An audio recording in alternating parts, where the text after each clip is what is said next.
Pete the Cat Checks Out the Library by James Dean. Pete's mom is taking him to the library for the first time. The librarian gives Pete his very own library card.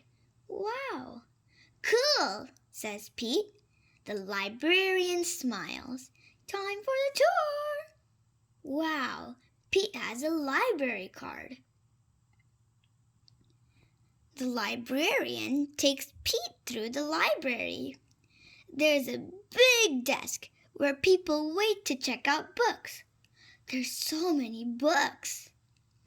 Pete sees some of his friends reading at the long table. It's very peaceful and quiet. How relaxing. Wow. Hi, friends. The librarian takes Pete to her favorite room. There are lots of Pete-sized chairs and tables and shelves.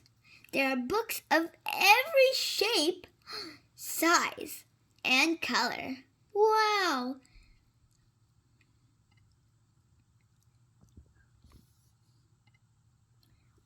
"What do I do now?" Pete asks. "Now you read the book," the librarian says. "Which book should I read?" asks Pete. "You can read any book you like," says the librarian. Pete looks around. There's so many books. Pete picks up a book all about airplanes and jets. He reads it and pretends he's a stunt pilot. Zoom! He flies a super fast jet and does loop-de-loops and spirals high in the sky. Then Pete finds a book with dragons, wizards, and unicorns on the cover. He reads it and imagines that he's a powerful wizard, using magic spells and a special wand to defend his castle against a fire-breathing dragon. Roar!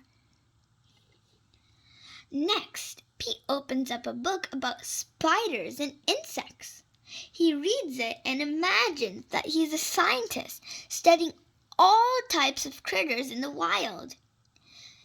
He has to be very still to study some critters.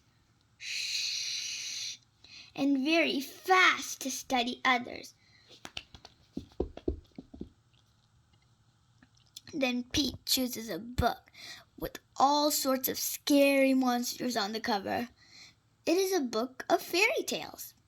Pete reads it and pretends that he's in the dark, spooky forest to outsmart a big, bad wolf. Pete puts that book back on the shelf.